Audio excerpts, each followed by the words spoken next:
We are familiar with the concept of environmental protection in light of the recent Copenhagen conference. Media is full of information like energy efficiency, 3 Rs, and carbon footprint. However, the definition of sustainability is much wider than we thought. Everything I've just mentioned was only classified under environmental sustainability, and this is only one of the 3 key areas of sustainability. Social sustainability is the second key area. It includes culture, health and safety, and quality of living. Economic sustainability is the third key area. Financial performance, job creation, and fair trade are some elements in the area. Sustainability could only be achieved when the issues of all the 3 areas are addressed.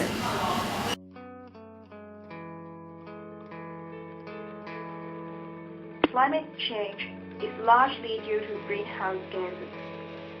In Hong Kong, about 50% of the greenhouse gas emissions come from the use of electricity in buildings. Therefore, to combat climate change, energy efficiency is the core strategy to reduce greenhouse gas emissions. When buildings are incorporated with sustainable design, operating costs could be reduced by 20 to 30%.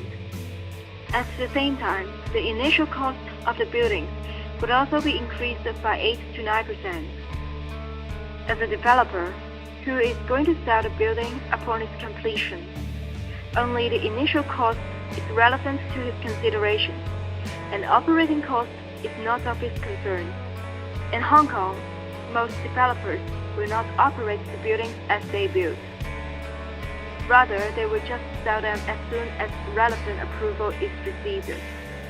Therefore, green designs are not widely adopted in Hong Kong projects. There are a few ordinances enforced in Hong Kong which covered air pollution, noise pollution, water pollution, waste disposal, ozone layer protection, and environmental impact assessment. However, these are only minimum standards and unable to drive the market towards sustainability. Some incentives, such as the joint purchase note, are introduced by the government. Unfortunately, the exempt gross floor area even is not welcomed by everyone, as some people regard this as a concession given to the developers. Little attention is paid on sustainability of buildings at the moment. When you go through the market brochures of the new housing estates, the emphasis is never on the sustainable design. Instead, you will find details of the clubhouse and many artistic drawings in the brochure. Surprisingly, no complaint is made. We only observe complaints on the forced specifications on the brochure.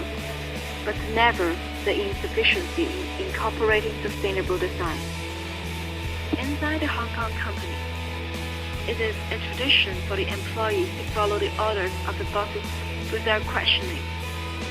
If the client never requests for sustainable design, it is seldom suggested and eventually carried out. Given the lack of market drivers and legislation for incorporating sustainable design, it is not hard to understand why sustainability is not achieved. Traditional lump sum procurement method is the commonest procurement method adopted by developers in Hong Kong. Quality is ensured by numerous specifications, and tender is often awarded to the lowest tender bid. Without the input from the end users and builders in the design stage, the designs can hardly be the best in terms of issues like safety and sustainable design. Long-term partnering relationship is not common, as lowest tender seems to be the major yardstick for the award of tenders. As a result, contractors tend to cut corners in order to achieve the lowest bid. Health and safety is always a problem to the construction industry. The accident rate in construction is still the highest among all the industries in Hong Kong, even it is improving over the last 10 years.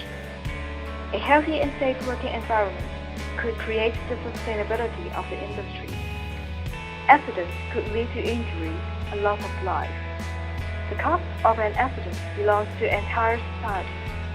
It means the industry loses a valuable resource. It means much more to the affected families. It means they lose their beloved ones. Life is invaluable and so precious that we should aim at zero accidents. People in the industry usually are not committed to sustainability. They ignore the concept of sustainability in the project due to several reasons, such as the culture of the organization, legislation, and whether they will operate the building after completion. What are the solutions? We could do a lot better to improve health and safety in the industry by adopting a provision item in the bills of quantities. If the contractor could achieve a certain target rate of accidents, they could get a certain amount of money in return. The rationale is quite reasonable. They provide certain kinds of equipment or procedure, so they got paid for it. Another thing we could do is better training. To become a qualified construction site worker is said to be too easy under the current certification system. We can tighten the establishments of issuing the certificate and provide more education on the safety procedures in a construction site. Regarding to commitment, top-level management could facilitate the implementation of sustainability in a company. If the client emphasizes sustainability in the project, the others will follow their idea so that sustainability could be achieved. Of course, the employees should have the knowledge about sustainability. The relevant training should be provided. Some efforts are made to improve the procurement practice in Hong Kong.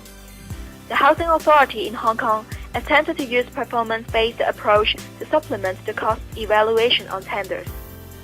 Some people suggest a wider use of design and build procurement and partnering relationships.